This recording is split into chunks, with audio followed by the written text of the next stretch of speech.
안녕하세요. 서초동에서 법무사를 하고 있는 김철중 법무사입니다. 오늘은 돈 받아 들이는 방법인 강제집행에 대해서 알아보기로 하겠습니다. 먼저 크게 부동산에 대한 강제집행, 그리고 채권에 대한 강제집행, 유체동산에 대한 강제집행 이렇게 세 가지로 크게 분류할 수 있는데요. 부동산에 대한 강제집행에는 부동산 강제경매와 임의경매 신청이 있어요. 강제경매는 우리가 공정정서라든지 판결, 소송해가지고 승소 판결 얻어가지고 이런 집행 권한이 있어가지고 집행문을 첨부해서 송달확정 받아가지고 그 강제 경매를 넣어서 돈을 받는 방법이 있고요.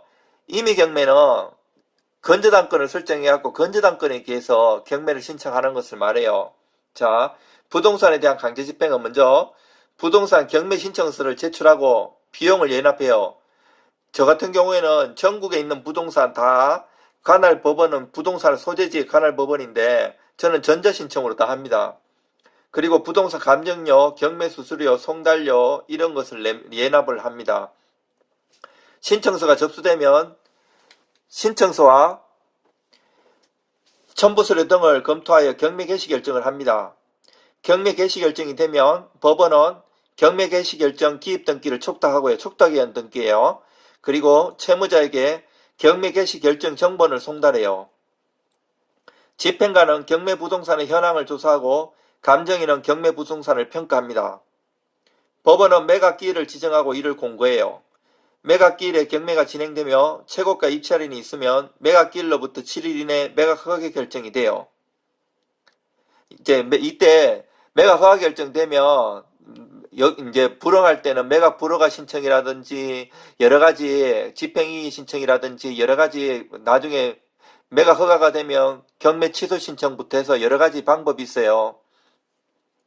그리고 최고가 매수인은 법원이 정한 기일 내에 매각 대금을 납입해야 하며 채권자는 매각 대금으로 채권을 변제받게 됩니다. 그리고 채권에 대한 강제집행이 있는데 채권에 대한 강제집행은 채권자는 압류와 동시에 추심, 전부 등을 같이 신청하는 경우가 일반적이므로 채권 압류 및 추심, 채권 압류 및 전부 등의 신청서를 관할 법원에 제출해요. 이거는 그 판결문 첨부해가지고 동사무소 가면 초본을 발급해 주는데 채무자의 주소식 보통 재판적이 관할 법원이에요.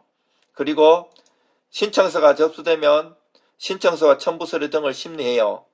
법원은 제3채무자 및 채무자에게 채권 압류 추신 전부 명령 등을 송달하고요. 제3채무자에게 압류 명령이 송달되면 채무자에 대한 지급이 금지돼요. 채권자는 추신 명령, 전부 명령 등을 통하여 제3채무자로부터 압류된 채권을 받거나 제3채무자에 대한 채권을 직접 압류권자에게 이전받을 수 있어요. 그리고 유치동산의 강제집행이 있는데 이거는 동산에 가구 같은 거, 세탁기, 냉장고, TV 이런 거에다가 압류 딱지 붙여가지고 경매 신청하는 걸 말해요. 유체동산의 강제집행은 채권자가 집행관 사무실에 비치된 강제집행 신청서를 작성해 집행관에게 제출함으로써 시작돼요. 집행관은 압류 일시를 지정하여 채권자에게 통지해요. 다른 채권 압류라든지 부동산 경매 이런 거는 전자신청이 되는데 아직까지 유체동산 강제집행은 전자가 안 되고 종이로 직접 법원에 가든지 우편으로 제출해야 돼요. 집행관은 압류문을 봉인, 보존하고 경매 일시와 장소를 공고해요. 경매 기일에 최고가 매수 신고인을 경락인으로 고지하고 경매 대금이 납부되어 목적물로 인도해요.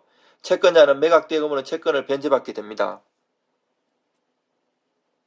강제경매 신청은 강제경매의 대상이 되는 부동산에는 토지와 건물, 공장재단, 광업재단, 광업권, 어업권, 소유권 보존 등기된 임목, 지상권, 자동차, 건설기계 및 항공기가 있어요. 강제경매는 채무자가 집행권한에 따른 급보 의무를 임의로 이행하지 않는 경우에 집행문이 부여된 집행권은, 송달증명원, 확정증명원, 부동산 등기사항 전부 증명서 등을 구비하여 부동산 소재지 지방법원에 경매 신청을 해야 하는 거예요. 그리고 임의경매 신청은 저당권, 질권, 전세권 등 담보물권을 설정한 후에 이행기에 채무자가 이행을 하지 않을 경우 담보권 실행을 위하여 부동산 소재지 지방법원에 담보권을 증명하는 등기사항 전부 증명서 및 설정계약서 등을 첨부하여 경매 신청을 하는 것을 말해요. 이제 임의경매는 집행권은 필요하지 않다고 했죠. 그거 말고는 강제경매와 비슷합니다. 채권에 대한 강제집행. 요 화면에 보시는 거는 오늘 채권 압류 추심한 거예요. 그리고 요거는 재산 명시 신청했던 거고요. 자, 채권에 대한 강제집행. 채무자가 제3채무자에게 가지는 금전의 지급을 목적으로 한 채권을 말한다고 했죠. 통상 압류의 대상이 되는 채권의 종류에는 매매대금, 대여금, 급료, 임대차 보증금, 도급대금, 공탁금, 출급청구권, 전화설비비, 예금채권 등이 있어요. 저는 이런 채권 압류 추심, 동상, 유체동상, 경매, 재산명시, 채무불이행자, 명부등재 이런 거를 통해 가지고 돈을 많이 받아들이고 있습니다. 대기업도 10년 이상 거래하고 있고 개인도 수많은 건을 해결하고 있습니다. 그리고 저는 돈 받아주더라도 성공보수라든지 일체의 검전을 지급받지 않고 단지 법조치 비용만 받고 강제집행만 해서 돈 받아들이고 있습니다.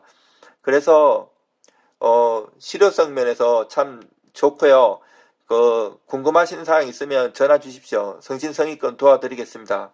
이상 김철중 법무사였습니다.